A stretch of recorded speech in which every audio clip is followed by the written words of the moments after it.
लोग तुम्हें सुनना चाहते हैं, जानती हो? उन्हें एक मैसेज तो दे सकती हो कि तुम्हारी सपोर्ट तुम्हारी मॉम के साथ है। कोई मुश्किल काम तो नहीं है, इसमें कुछ बुरा नहीं है, गलत नहीं है। मुझे ये समझ नहीं आ रहा ये सब करना इतना जरूरी क्यों है।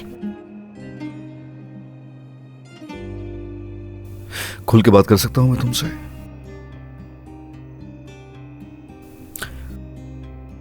हमारे दरमियान रहे ये बात। उसे करना है क्योंकि रकम की जरूरत है उसे।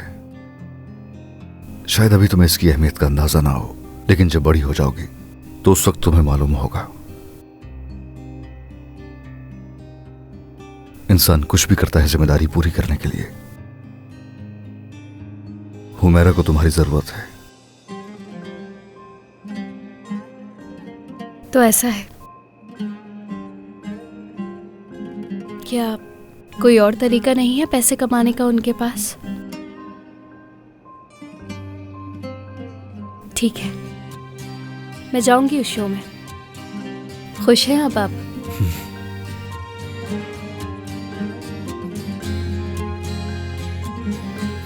खुश हूं मैं।